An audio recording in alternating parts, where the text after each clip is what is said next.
नमस्कार, good morning, सत श्री अकाल। दोस्तों, मैं अभिषेक जैन, आपका मेरी चैनल पर स्वागत है। इस कहानी में हम जानेंगे कि भाग्य का लिखा कभी नहीं मिटता। तो दोस्तों, फटाफट से चैनल को लाइक, शेयर और सब्सक्राइब कर लें। तो चलिए शुरू से शुरू करते हैं। एक गांव में बहुत ही अमीर व्यक्ति रहता था और उसके पड़ोस में एक व्यक्ति रहता था जो कि भगवान शिव का बहुत बड़ा भक्त था और वह हमेशा भगवान शिव की पूजा में मस्त रहता और खुश रहता था। यह देखकर अमीर आदमी सोचता, यह हमेशा खुश कैसे रहता है और इसे कोई परेशानी या कोई टेंशन नहीं होती। यह देखकर अमीर आदमी और दुखी रहने लगा। उसने अर्थात अमीर व्यक्ति ने सोचा, चलो इसी व्यक्ति से पूछा जाए कि यह इतना खुश कैसे रहता है जबकि मैं हमेशा परेशान रहता हूँ। कुछ देर बाद फिर अमीर व्यक्ति ने सोचा कि अगर मैं इससे पूछूंगा तो यह मुझे कमजोर समझ लेगा।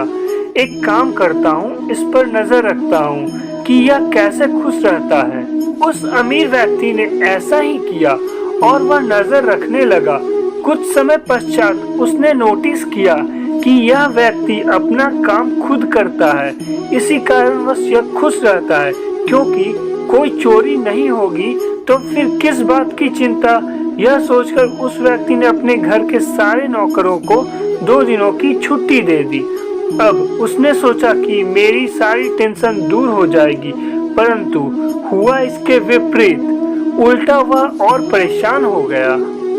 तब उसने निश्चय किया कि वह जाकर खुद उससे पूछेगा। तभी अगले ही दिन उसने उसके घर जाकर पूछा कि भाई बताओ, तुम इतना खुश कैसे रहते हो।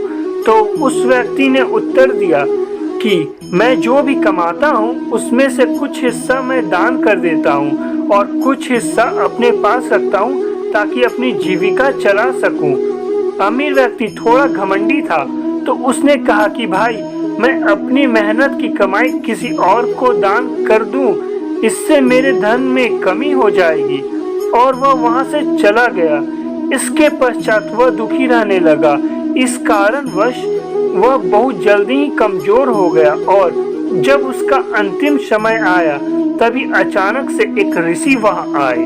ऋषि मुनि ने अमीर व्यक्ति से कुछ चावल मांगा तो अमीर व्यक्ति ने मना कर दिया, जिससे क्रोध में आकर ऋषि मुनि ने उसे कहा, यही तुम्हारा भाग्य है जो कभी नहीं बदलेगा।